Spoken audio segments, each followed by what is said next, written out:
This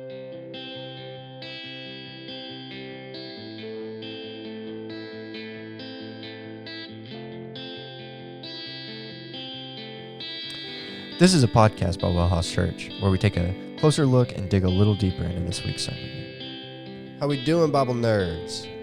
Let's talk about fruit in Jesus. I don't know how to open this one, honestly.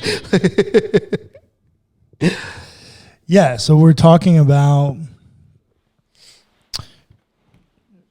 fruit and being able to see the fruit that we've been looking at in people. Yeah. Jesus, in the famous Sermon on the Mount, this is one of the most famous sermons, maybe the most famous sermon of Jesus in all of the Gospels. And this is a text that's at the end. There's only two other stories before Jesus ends the sermon. Yeah. So this is like towards the very end of all of his teaching. This is one of the things he wants to leave his people with. The text says, "Beware of false prophets who come to you in sheep's clothing, but inwardly are ravenous wolves." Want to take a stab at that one? Nope. I'm not touching it. That is a conversation that I could go into on a different podcast, but definitely not this podcast or this episode. Well, I think the fact of the matter is that what Jesus is saying is that there are going to be people that rise up proclaiming a message of fruit, and yet who their goal and motive is to commit fruit abuse. Yeah. Go and listen to the episode on Let's Talk about toxic masculinity in the church. I don't think that's the only one. No, but it's a pretty good example. It is a good example.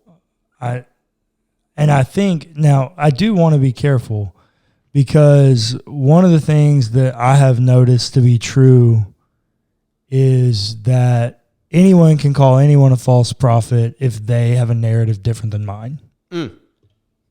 Fair enough. Now, I would call lots of people false prophets. Right. Anyone that's ever been featured on Preachers and Sneakers, false prophet. Anyone that's ever oppressed a person via a message of grace, false prophet. I could point to a lot of people and say, yeah, those are false prophets. But then I also think there are probably a lot of people that look at me and go, hey, false prophet, because I have a narrative that's contradictory to theirs. Right. So I don't think this is a moment where we should be like shaming people. Sure. Right? Yeah. But I do think that's the setup here. Is Jesus says, hey, there are going to be people, and they're going to be false prophets, and they're going to come with a message. And question. If is what Jesus saying that false prophets are people that have different narratives than himself? yes. So, with that being said, that is what makes a false prophet, not necessarily a differing opinion. Well, but it's very different. In Jesus' time, a false prophet would have been anybody that made a prophecy that didn't come true. Right. I mean, literally, the Old Testament says you know a prophet based on whether or not what they prophesy comes true. Right. Okay. So that's Jesus' context. Second Temple Judaism, prophets are prophets if what they say comes true. On this side of it, in the way that we look and think and talk about prophecy, it's not quite that one-dimensional anymore. And so I think literally anyone can be a false prophet. Okay. And because anyone can be a false prophet, and based on the way that we think about prophecy, you have to redefine what it is. Mm-hmm. And in redefining what it is, now on this side of the resurrection, I think false prophets are people who have an ulterior motive in the message of Jesus. Okay. That's what I would say is a false prophet. Fair enough. Fair enough. Now, verse 16, this is what Jesus says right after his comment about false prophets. You will know them by their fruits. Are grapes gathered from thorns or figs from thistles? In the same way, every good tree bears good fruit, but the bad trees bear bad fruit. Yes, that. Mm-hmm. That. Now, have you ever had a fruit where you, in looking at it, you were like, oh my goodness, that looks like it's about to be so good. And then you bit into it and it was tart, or it wasn't quite what you were expecting and you didn't enjoy it? Yeah. Okay. So. Does that mean that fruit's bad? No. Okay, so what does that mean? It just means that it wasn't ready to be eaten. It just means that it wasn't quite what it could have been. Right. I would still classify that as a good fruit.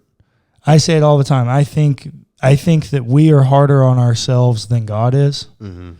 And I think most of the time God is looking down at us going, you're doing better than you think you are. Mm-hmm.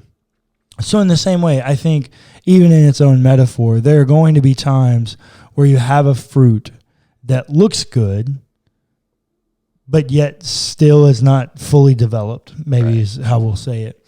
That's still a good fruit. That doesn't make it an inherently a bad fruit. Just hasn't ripened enough yet. Correct. Now, there are bad fruit. Yeah. Like 100% bad fruit. And this is an area where it's kind of black and white. You have good fruit or you have bad fruit. And what Jesus is saying is, hey, I want you to be aware of this, that this is going to happen. There are going to be these people that rise up, and we're going to call them false prophets. You can know whether or not they're a false prophet or not by their fruits. So what are the fruits that we're looking for? Obviously, false prophet, that's a negative thing. So bad fruits come from false prophets. Good fruits come from good prophets. Right. So what's some good fruits? Well, everything that we talked about on the Fruits of the Spirit episode, which are all characteristics of Jesus. That's it. We picked the fruit of the Spirit because it was an easy piece of content for the metaphor. But what fruit really is it's the actions, activity that we see in the person of Jesus. I don't look at anything in the life of Jesus and go, that's bad fruit.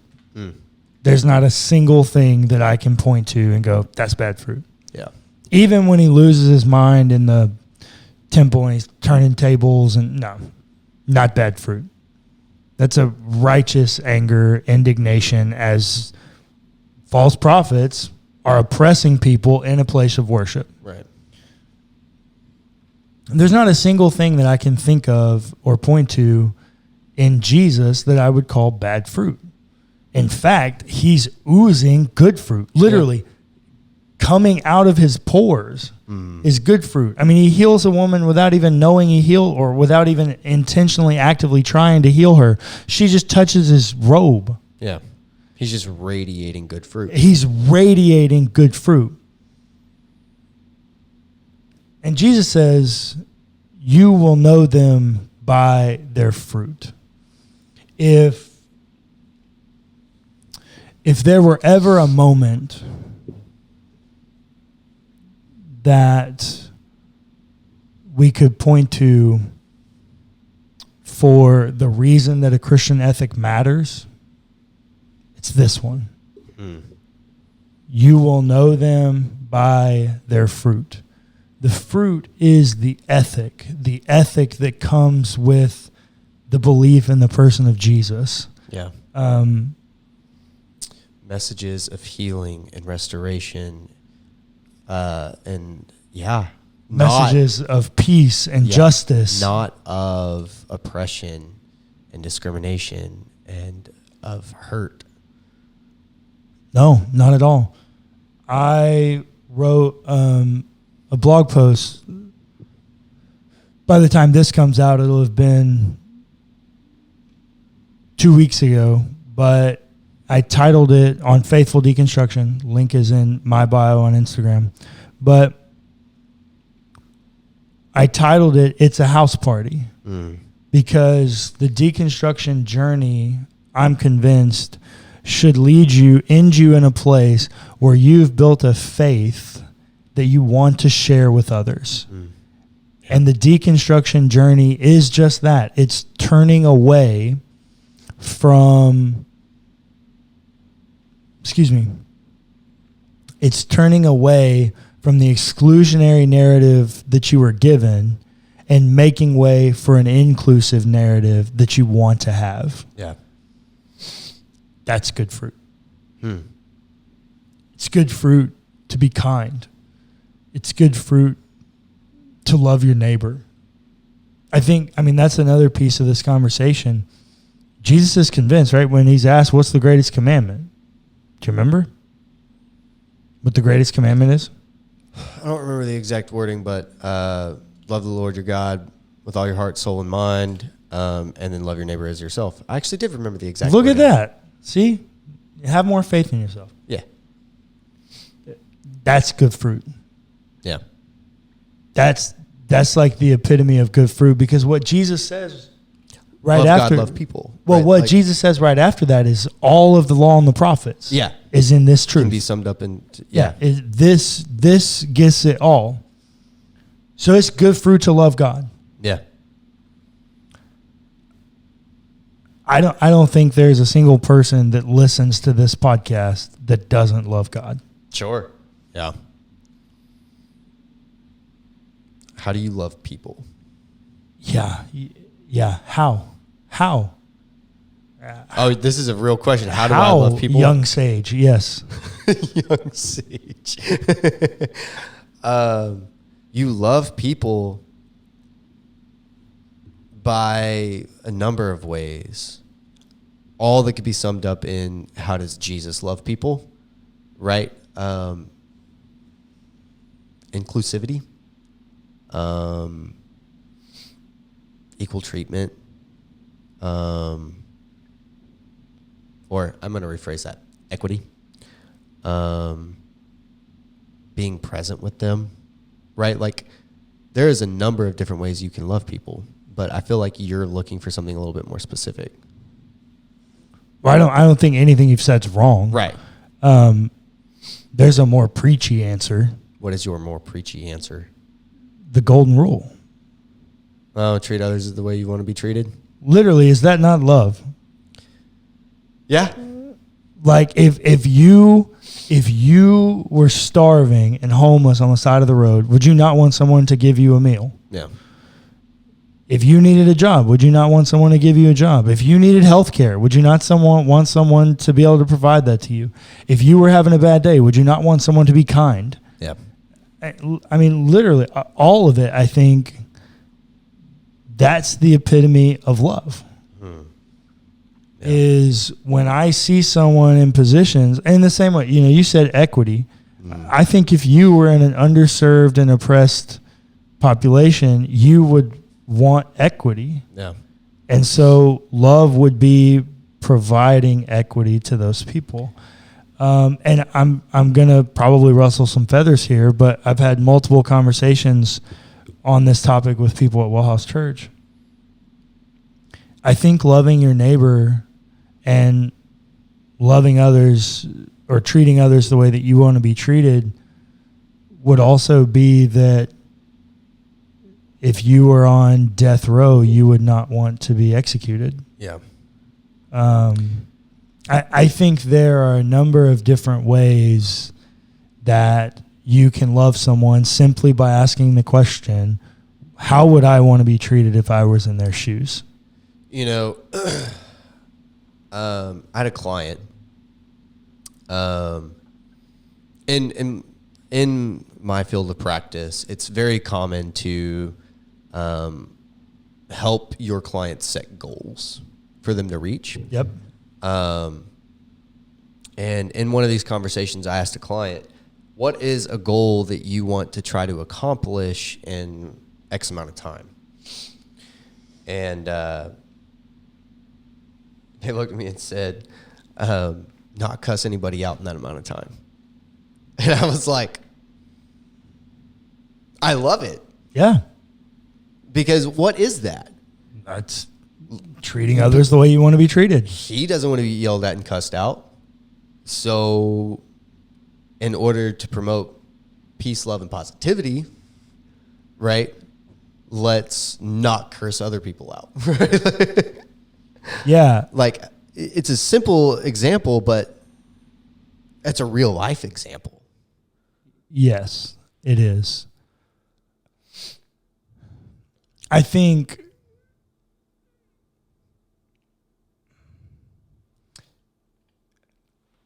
we're all,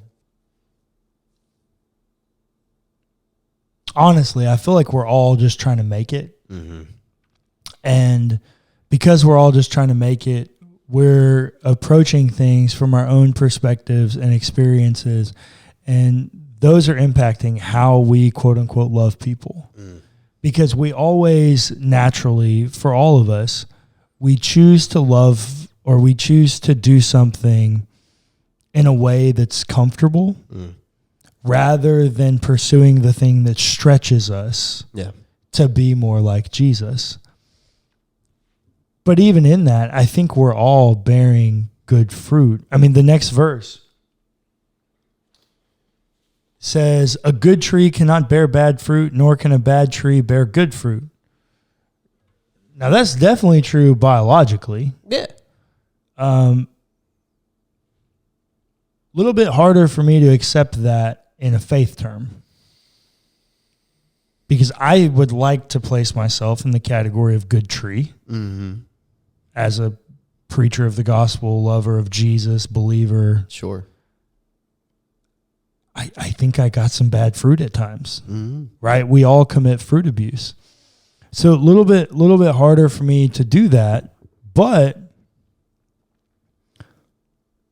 I think the statement rings true as the final verse of verse 20. Thus you will know them by their fruits. For Jesus anyways, and yes, I did skip a verse here. Yeah, and I think that verse 19 actually kind of gives a little bit more context of what you're trying to see, what you're trying to say. Go ahead, buddy. You want me to try? You can try. I skipped it for time's sake, not because I think it's super problematic. Oh, okay. But, I mean, every tree that does not bear good fruit is cut down and thrown into the fire. It goes back to that whole parable of the wheat. In what way? In the way that the bad things through grace and restoration are pulled away and burned, and the good things remain.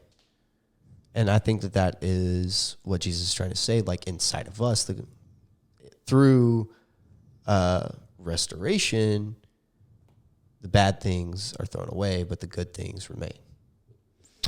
Well,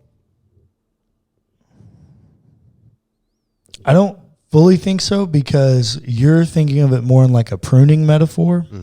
It's not. In Jesus' metaphor of the tree and its fruit, the tree is an individual human that is bearing fruit, either good or bad. So cutting down the tree that doesn't bear fruit is actually and the way this text is traditionally read, is an act of judgment against an individual who's not bearing good fruit. Right. Now, once again, every metaphor breaks down at some point, because this would not be true, because grace would turn a bad tree into a good tree. Right. So every metaphor breaks down at some level. The truth that this specific text is communicating is that for Jesus,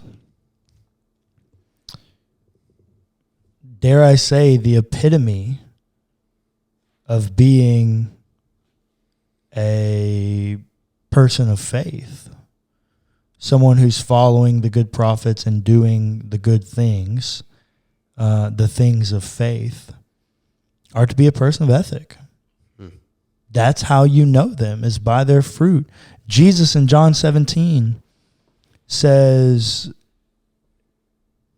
and they will know you by the way you love one another. Like that's the thing that will make you identifiable, is that you love one another, that the outcast loves the outcast, the oppressor loves the oppressed, that all of this redemption is taking place through an ethic that looks like Jesus. And